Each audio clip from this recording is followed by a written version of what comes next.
गरुड़ पुराण। पाप करने वाले पापी किस तरह के नरक में जाते हैं। गरुड़ पुराण को 18 पुराणों में से एक श्रेष्ठ पुराण माना जाता है। इस पुराण के अनुसार तरह तरह के पाप करने वाले को अलग अलग प्रकार के नरक में भेजा जाता है, जहां उन्हें तरह तरह के यातनाएं दी जाती है। वैसे तो गरुड़ पुराण में मरने के बाद की ज्यादातर व्याख्या की गई है, इसलिए इसे पहले से ही जानना उचित होगा ताकि बाद में घोर कष्टों का सामना न करना पड़े। गरुड़ पुराण के अनुसार हजारों नरक है, मगर यहाँ पर हम कुछ मुख्य नरकों के बारे में पढ़ेंगे। रौरव नरक। यह नरक अन्य सभी की अपेक्षा प्रधान है। झूठी गवाही देने वाला और झूठ बोलने वाला व्यक्ति रौरव नरक में जाता है। जांघ भर की गहराई में वहां दुस्तर गड्ढा है। दहकते हुए अंगारों से भरा हुआ वह गड्ढा पृथ्वी के समान समतल भूमि जैसा दिखता है। तीव्र अग्नि से वहां की भूमि भी दहकती रहती है। उसमें यम के दूत पापियों को धकेल देते हैं। उस जलती हुई अग्नि से संतप्त होकर पापी उसी में इधर उधर भागता फिरता है। उसके पैर में छाले पड़ जाते हैं जो फूटकर बहने लगते हैं। रात दिन वह पापी वहां पैर उठा उठाकर चलता है। इस प्रकार वह जब 1000 योजन उस नरक का विस्तार पार कर लेता है, तब उसे पाप की शुद्धि के लिए उसी प्रकार के दूसरे नरक में भेजा जाता है। महारौरव नरक। यह नरक 5000 योजन में फैला हुआ है। वहां की भूमि तांबे के समान वर्ण वाली है। उसके नीचे अग्नि जलती रहती है। वह भूमि विद्युत प्रभा के समान कांतिमान है। देखने में वह पापीजनों को महाभयंकर प्रतीत होती है। यमदूत पापी व्यक्ति हाथ पैर बांधकर उसे उसी में लुढ़का देते हैं और वह लुढ़कता हुआ उसमें चलता है। मार्ग में कौआ, बगुला, भेड़िया, उल्लू, कमच्छर और बिच्छू आदि जीव जंतु क्रोधातुर होकर उसे खाने के लिए तत्पर रहते हैं। वह उस जलती हुई भूमि एवं भयंकर जीव जंतुओं के आक्रमण से इतना संतप्त हो जाता है कि उसकी बुद्धि ही भ्रष्ट हो जाती है। वह घबराकर चिल्लाने लगता है तथा बार बार उस कष्ट से बेचैन हो उठता है। उसको वहां कहीं पर भी शांति नहीं प्राप्त होती है। इस प्रकार उस नरक लोक के कष्टों को भोगते हुए पापी के जब हजारों वर्ष बीत जाते हैं, तब कहीं जाकर उस पापी को मुक्ति मिलती है। अतिशीत नरक। यह नरक स्वभावतः अत्यंत शीतल है। महाभैरव नरक के समान ही उसका भी विस्तार बहुत लंबा है। वह गहन अंधकार से व्याप्त रहता है। असंभव कष्ट देने वाले यमदूतों के द्वारा पापीजन लाकर यहाँ बांध दिए जाते हैं। आथ वे एक दूसरे का आलिंगन करके वहां की भयंकर ठंड से बचने का प्रयास करते हैं। उनके दांतों में कटकटाहट होने लगती है। उनका शरीर वहां की उस ठंड से कांपने लगता है। वहां भूख प्यास बहुत अधिक लगती है। इसके अतिरिक्त भी अनेक कष्टों का सामना उन्हें वहां करना पड़ता है। वहां हिमखंड का वहन करने वाली वायु चलती है जो शरीर की हड्डियों को तोड़ देती है। वहां के प्राणी भूख से त्रस्त होकर मज्जारक्त और गल रही हड्डियों को खाते हैं। परस्पर भेंट होने पर वे सभी पापी एक दूसरे का आलिंगन कर भ्रमण करते रहते हैं।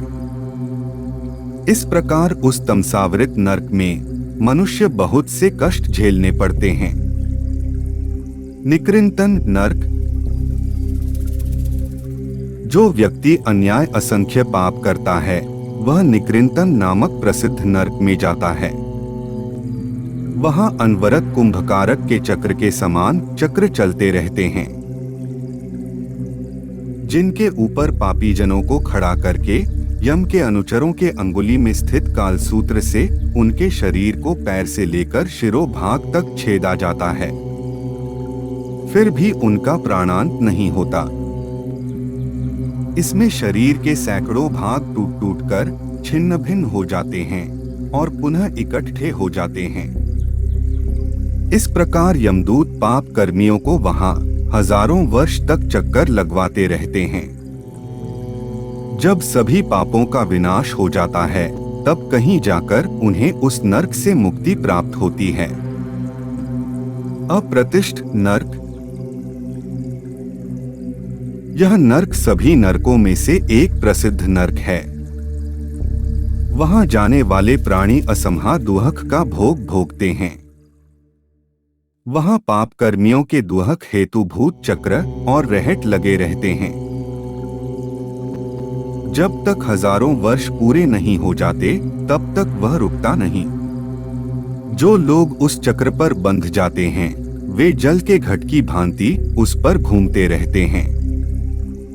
पुनः रक्त का वमन करते हुए उनकी आंतें मुख की ओर से बाहर आ जाती है और नेत्र आंतों में घुस जाते हैं। प्राणियों को जो दुहक प्राप्त होते हैं, वे बड़े ही कष्टकारी हैं। असिपत्रवन नरक। यह नरक 1000 योजन में फैला हुआ है। इसकी संपूर्ण भूमि अग्नि से व्याप्त होने के कारण अहर्निश जलती रहती है। इस भयंकर नरक में 7 सूर्य अपनी सहस्त्र रश्मियों के साथ सदैव तपते रहते हैं, जिनके संताप से वहां के पापी हर क्षण जलते ही रहते हैं। इसी नरक के मध्य 1/4 भाग में शीतस्निग्धपत्र नामक वन है। उसमें वृक्षों से टूटकर गिरे फल और पत्तों के ढेर लगे रहते हैं। मांसाहारी बलवान कुत्ते उसमें विचरण करते रहते हैं। वे बड़े बड़े मुख वाले, बड़े बड़े दांतों वाले तथा व्याघ्र की तरह महाबलवान है। अत्यंत शीत एवं छाया से व्याप्त उस नरक को देखकर भूख प्यास से पीड़ित प्राणी दुखी होकर करुकंदन करते हुए वहां जाते हैं। ताप से तपती हुई पृथ्वी की अग्नि से पापियों के दोनों पैर जल जाते हैं। अत्यंत शीतल वायु बहने लगती है, जिसके कारण उन पापियों के ऊपर तलवार के समान युक्त धार वाले पत्ते गिरते हैं। जलते हुए अग्नि समूह से युक्त भूमि में पापी जन छिन्न भिन्न होकर गिरते हैं। उसी समय वहां के रहने वाले कुत्तों का आक्रमण भी उन पापियों पर होने लगता है। शीघ्र ही वे कुत्ते रोते हुए उन पापियों के शरीर के मांस को खंड खंड करके खा जाते हैं। तप्त कुंभ नरक।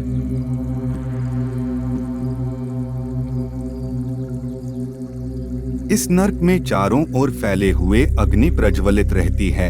वे उबलते हुए तेल और लौह के चूर्ण से भरे रहते हैं। पापियों को ले जाकर उन्हीं आंधे मुख डाल दिया जाता है। गलती हुई मज्जारूपी जल से युक्त उसी में फूटते हुए पापियों को काढ़ा के समान बना दिए जाते हैं। उसके पश्चात भयंकर यमदूत नुकीले हथियारों से उन पापियों की खोपड़ी, आंखों तथा हड्डियों को छेद छेद कर नष्ट करते हैं। गिद्ध बड़ी तेजी वहां आकर उन पर झपटा मारते हैं। उन उबलते हुए पापियों को अपनी चोंच से खींचते हैं और फिर उसी में छोड़ देते हैं। उसके बाद यमदूत उन पापियों के सिरस्नायुद्रवीभूत मांस, त्वचा आदि को जल्दी जल्दी करछुल से उसी तेल में घुमाते हुए उन महापापियों को काढ़ा बना डालते हैं। इस प्रकार से ये 7 प्रसिद्ध नरक कहलाते हैं, जिनमें पापियों को तरह तरह के कष्ट देकर उनको दंड दिया जाता है।